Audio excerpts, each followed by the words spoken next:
Inspiring interviews with today's top landlords. This is the Rental Income Podcast. And now, Dan Lane. Jay, you had a great job in corporate America, and then one day you figured something out. What happened? Well, I got started with this a little later in life compared to where a lot of people are. I was about 8 years away from being able to take early retirement in my corporate job. And I decided that I wanted to move on from the corporate world and not have to take a reduction in salary. So I figured I'd get a number of rentals. And when I got to that point of when be able to take the early retirement, I'd move out of the corporate world into the rental portfolio and right off into the sunset. And but things didn't happen like that. Jay ended up getting laid off from his corporate job, and he no longer had that 8 years to build out his rental portfolio. To make matters worse, without a job, he couldn't get mortgages, so he had to figure out another way to finance his rental properties. The great thing is he figured everything out, and today he supports himself off of his rental income. And on the show today, we're going to figure out exactly how he did it. Joining us on the show today from Fort Wayne, Indiana, is Jay Redding. We'll take a quick break. We'll thank our sponsors. We'll come right back and we'll meet Jay. The first step in buying a rental property is to get pre-qualified. And I would suggest you work with a lender that specializes in working with investors, because the last thing you want to have happen is to get to closing and find out the money's not there and you can't close. The lender that I recommend is Chaley Ridge from Ridge Lending Group. She's a nationwide lender, and she'll pre-qualify you for free if you mention Rental Income Podcast. Find out more today. Contact Chaley at ridgelendinggroup.com. That's RIDGE, lendinggroup.com. NMLS 42056. Being a landlord just became a lot easier thanks to Tenant Cloud. They have everything you need to manage your rental properties all in one place, from taking online applications to creating custom leases specific to your state and collecting rent online. And this is really cool. They actually have local contractors in your area to help you when you have a repair call. That's right, contractors in your area that are there for you when you need them. Everything is right there, all in one place. How much does it cost? Well, this is crazy. It's totally free to sign up. It's not a trial. It's free forever. They do have some paid plans, but it's totally free to sign up and get started. Just go to tenantcloud.com. That's Tenant Cloud, C-L-O-U-D, tenantcloud.com. Jay, I've got so many questions for you. Let's start at the very beginning. Tell me about your plan to buy rental properties. Well, my initial plan was I had been in the pharmaceutical industry for about 17 years and making a good income.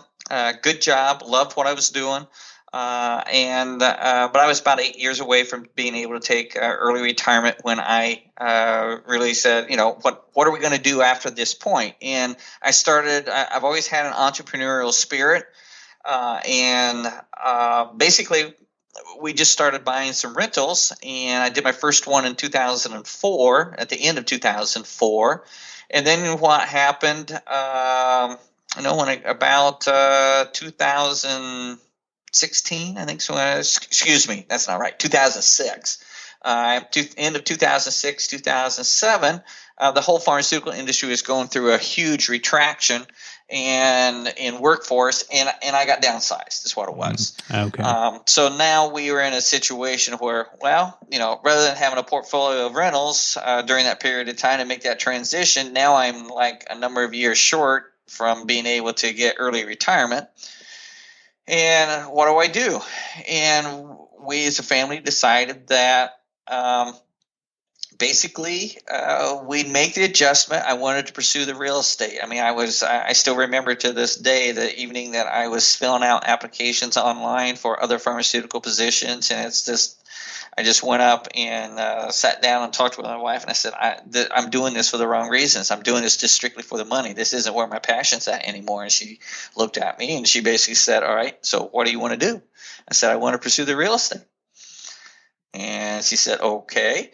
And so we basically sat down, worked numbers, and basically I made the transition. I was making a 6-figure income, and my wife was an elementary teacher, and we basically made the transition from that dual income to living on her income alone, and start building out the real estate companies. And we basically we had about 6 or 7 properties at that time, and basically started building it out. And every dime that we got in profit, we put right back into the company for about 10 years before we started taking any money off of it. So from the time that you started, like when you came up with the plan that you're going to get a number of rentals, how many rentals did you think you were going to need before you would have been able to leave on your terms?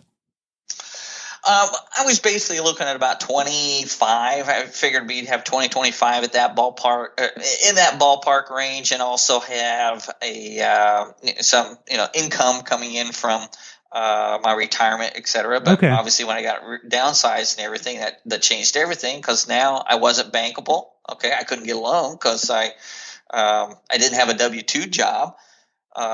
So we had to adjust and go raise private money. We raised private money and built our whole business on private funds. You were using just regular bank financing before you lost your job, right? You were just going to the bank up to that point. Okay. Yes, up to that point. That's correct. And so now you're not bankable and you've got to raise private financing. Like, how do you do that? Like, how did you raise the money? Well, here's exactly the step-by-step process how I did it. All right. I basically put a business plan together. Fortunately, we already had a little bit of a track record behind us, both from the rental side, as well as we had done a couple, maybe 2 or 3 flips in there as well. Okay. So we had a track record. We could show before, after pictures. We could show pictures of our rentals. But I basically put a business plan together, put examples in there of how if a private financer would, how we would utilize their money, how they were secured. We would not borrow anything greater than 70% of the after repair value of the property. They would be in the first lien position. They would be first mortgagee on the note and mortgage. And I set up a couple examples, both for the flip side, also for the long-term play, and covered, how we got leads, what type of properties we were looking for, neighborhoods that we were looking for, and why, and what our business strategy was. Put that together, and then I just basically went and talked to people who I knew who were, had business savviness to them, I would essentially say, and just say, hey, this is what I'm looking at doing. I've put a business plan together. I'd like for you to review it, and I'd like your feedback. Would you do that for me? And so you weren't going to, I think that's a critical thing I want to point out. So you weren't necessarily approaching them saying, I want you to invest in this. You were going to them hoping they're going to invest, but approaching them as if you want their feedback. They got to have confidence in you and what you're doing first. They got to trust you, first of all. Know you, trust you. And I only approached friends, family, and associates. I wasn't talking to strangers. These are people I already knew. Mm-hmm. And then, I'd meet with them for maybe 10, 15 minutes right up front, give them essentially the pamphlet. It was about 8, 10 pages long. All right. And ask them to review it and set up a follow-up appointment from that. And I'd go back then on the follow-up and ask them, what's your thoughts? Give me feedback. What do you see with the business plan, strengths, weaknesses, anything along that line? And I actually got some valuable input from different people. And then I just closed it off. Do you happen to know anybody that might be interested in something like this as far as being on the private lending side? And then, of course, that's kind of a setup for them to say, well, yes, I'd be interested. I'd be interested, yeah. And that's exactly how it happened. And some said, no, I'm not in a position I could do anything right now, but I know somebody else who might be interested. Right. So I leveraged their connections then. That's what I did. Now, all right, so you're starting to raise some private money. How are you paying the bills at this point? Because you've lost your salary, you've got a handful of rentals. Like, how were you keeping food on the table? Fortunately, we had been disciplined enough that we really did not have debt at that point. We had already had our house paid off. We were living off by what we it was a major change in lifestyle. Let's just put it that way. Yeah. Yeah. Okay. We ran with a budget. We knew exactly where every dime was going. We budgeted her income as what we lived off of, and then everything else was supported by this business and the income that's coming in off of the business for expenses and stuff for the business. All right. So you had your house paid off. Did you have your cars paid off too? Yes. Okay. Yes. So absolutely no debt at all.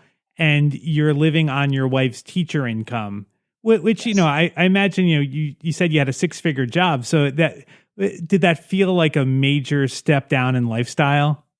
Oh, absolutely was. Yeah. Yeah. Okay. It was huge. We were willing to do that. We had done something similar like that earlier in our life, so it wasn't totally foreign to us. Before I was in the pharmaceutical industry, I was a track and field coach at the Division I level for 5 years. But where I was coaching at that particular time, I was on a 10-month contract, and we had our daughter at that particular time, and it's like I was tired of putting in 80 to 100-hour weeks, and it's like I had to resign and on that 10-month contract, and really had no income during the summer, so I freelanced painting houses during the summer. Okay. Yeah, I think that's a critical thing too. That that it's not like this was super easy. That you just started buying rentals and now you've got all this money and you don't need to work anymore. But it was a major sacrifice in those early years. Like you really had to take a couple of steps back before you could move forward. So now with buying properties, did you line up the private money and then go find a property, or did you have another way to buy the properties initially? I actually had it both ways. All right. It depended upon, we did have a line of credit, a HELOC. We did have a line of credit on our home. So fortunately, that was already in place before we got downsized. Before I got downsized in there. So sometimes what I would do, I would actually use the line of credit to go and purchase quickly. We do the rehab on it, get it set up, get it rented, and then I essentially would refinance with my private lender. Interesting. Okay. That makes sense. So I kind of did the Burr method, all right, but with private lenders rather than a bank. Right. Now, when you're making your payments to your private lenders, was it an interest-only payment or were you paying principal too? Initially, because I needed as much cash flow as possible, we did 5-year interest-only loans with the ability to extend at 5-year increments is what we did. Okay. So they're locked in. They're locked in at 5 years. So you're just paying them interest only. So you've got the smallest possible payment to maximize your cash flow. Correct. At that moment in time. Yeah. Awesome. If I was to do it again, I would probably try. And let me back up. So we did the 5-year interest-only loans, all right. And then what we would do, they were non-recourse loans, so I was not signing personally, all right. Mm-hmm. I was signing corporately. If I defaulted, they would take the property. All right. And then what we basically did, we would pay the loans off chunks at a time. We were disciplined enough to be able to put money back and pay them off chunks at a time. Like I had no prepayment penalty in the loans. And I structured the loans essentially to my favor, how I needed it to work for our situation is what I basically did. So it wasn't a conventional bank loan and how they're set up. That's the one thing when you're doing private money, you create the contracts, you create the structure of what you need and make sure that everyone's treated well. So at the end of the 5 years, if they want to continue to, extend for an additional year, we just do a note extension. That's all we do. Mm-hmm. We just both sign it, and the collateral is the same. All right, I'm in a note and mortgage state. All right, so the mortgage is still in place. So all we do is just we agree that we're going to extend for additional 5 years and just do an addendum to the note. Let me just make sure I understand exactly what you said there. So let's just say hypothetically the mortgage is $100,000 and Okay. you wanted to make a $5,000 extra principal payment. You would give them back $5,000 and now your note is for $95,000. That is correct. Okay. And I could do that at any time. I could do that at any time. And then once you do that, then your interest payment would go down a little bit. So your cash flow has also gone up a little bit too. That's correct. But I was able to do it in such a way that it met my terms. If we had a really good year, I could pay a bigger chunk down. I wasn't forced to pay a certain amount every time. Mm-hmm. I paid chunks. That's what I basically did. So then was a big part of your plan to get the entire portfolio free and clear, or a big portion of your portfolio free and clear? Yes. Okay. Yeah, very much so. Yeah. I'm at the point in my life now where, if you stop and think about it, you have 20 properties free and clear. It's pulling $800 a month to $1,000 a month. That's a pretty good lifestyle. Absolutely. Yeah. Yeah. You don't have to have hundreds of properties. Okay. And the reason I viewed it that way, and yes, I fully understand you're not doing as much leveraging, but there also becomes a point in your life, and I can say that now since I'm a little bit older. Okay. Mm-hmm. Free and clear properties are pretty good when you're looking at cash flow. Right. All right. And it's from the standpoint, I don't want 100 properties at this point in my lifestyle. All right. I just want, I want 20 to 30 free and clear properties, good rents, and good areas, and I'm happy. Right. That's great. So tell me about the properties. Like, what are the neighborhoods like? What are the properties like? Our standard home is a 3-bed, 1-bath. Prefer ranches over 2 stories, but we do have a number of 2 stories. So just giving you what my preference is. At least 1,000 square feet. I don't like 2 bedrooms. The margins just are not that strong in our area here for 2 bedrooms.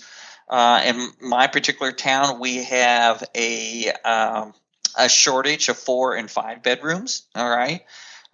So if I can pick up a 4-bedroom, and make that work, those have been golden for us, to be honest. Wow. And is it like a B class neighborhood or a C class neighborhood? Like, what would you qualify it as? C plus. C plus. Okay. Working class.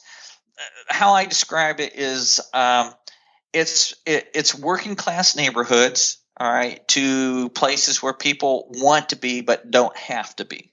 Mm-hmm. Okay. When you get in a situation in neighborhoods where people have to live there because they just can't afford anybody else, anything else, you're dealing with a different type of clientele. When you get into a scenario where you're working with people that want to live in this particular area, it can be a great working class neighborhood, but it's where it's just blue collar workers. That's perfectly fine, and that's where the bulk of our.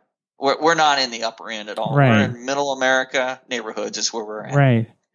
How long did it take you from the time that you started buying rentals till you felt like you were back where you were when you had your pharmaceutical job?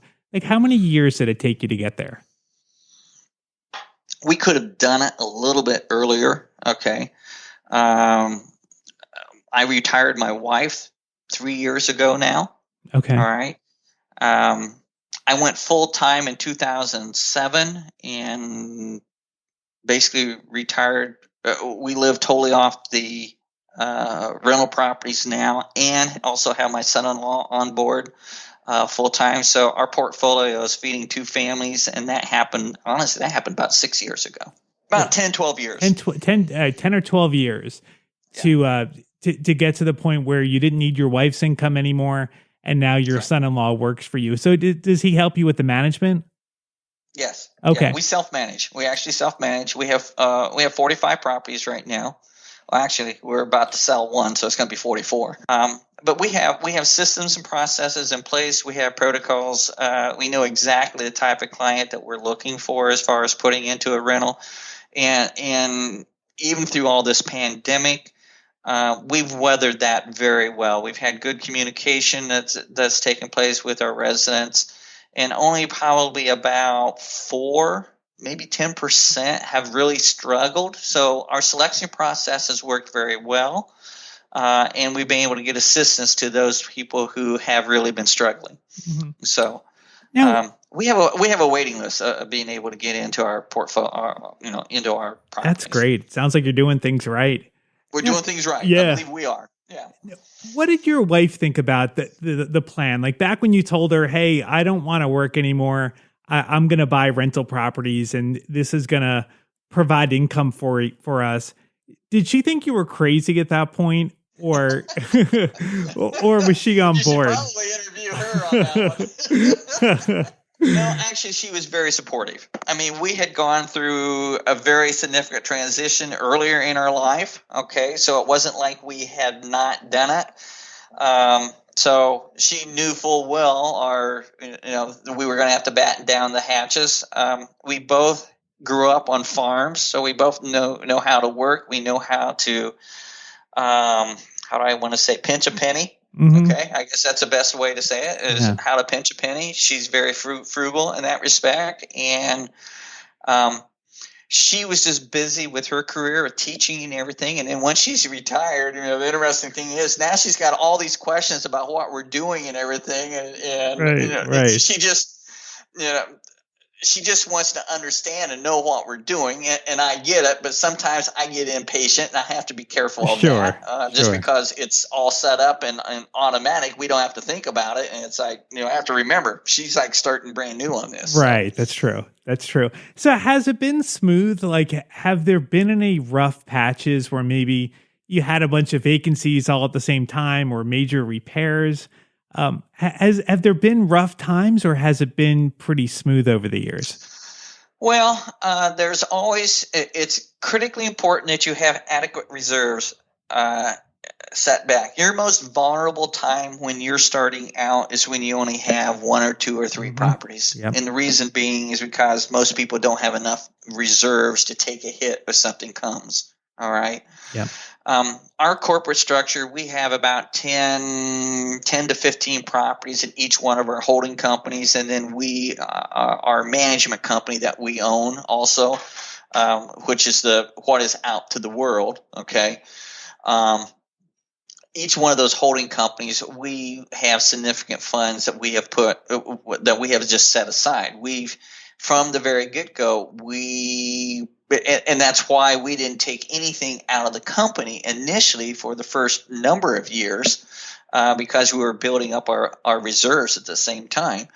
I've had a situation where we had a $10,000 sewer line repair that we've had to do. We've dealt with a couple firehouses over the years. You got to make sure that you've got good, adequate insurance in place, and all the things that it goes with protecting your assets. Mm-hmm. There's been bumps. We've had people who haven't paid. We take them through the court. But as I said, we've got systems and processes. It's just part of the business. Right. Okay. Right. So the key is just making sure you have enough reserves. Right. Yes. Just keep money in the bank. There's times we've taken hits, but that's the whole purpose of having reserves back. Yeah. Is there if someone is maybe starting out, or maybe they have a couple of rentals, is there a ballpark, maybe like if you put it in terms of like months of rent to have in the bank, like that someone should maybe target for each property they own? I would say if you only got like 2 or 3 or 4 properties, I think there's 2 things you need to really look at. You probably need to have at least probably at a minimum $3,000 to $5,000 per property set aside, or a line of credit that you can tap into if you need to. Yeah, line of credit. The key is liquidity. Right. It doesn't necessarily have to be cash, but it needs to be liquid funds that you can get to quickly. Absolutely. Yeah, that is so important. I had a tenant that just trashed a place. It ended up costing $6,000. And in that particular company at that time, I did not have $6,000 to be able to absorb that. I had to tap into my line of credit at that point in time. Now, we obviously have refurbished that, and we've got great tenants in there now. We've had it for a number of years, and our reserves are very adequate now for each situation. But you got to plan on, okay, if a house is going to get trashed or a unit's going to get trashed, what's it going to take? You're looking at a minimum of $2,500 to $5,000, depending upon how bad it's trashed out at that point. So you need to be able to absorb at least one of those per property. In addition to his rentals, Jay also does notes, and he flips a couple of houses a year. If you're interested in connecting with Jay and learning more about investing in some of his deals, I've got his contact information on the website. You can find it at rentalincomepodcast.com/episode 310.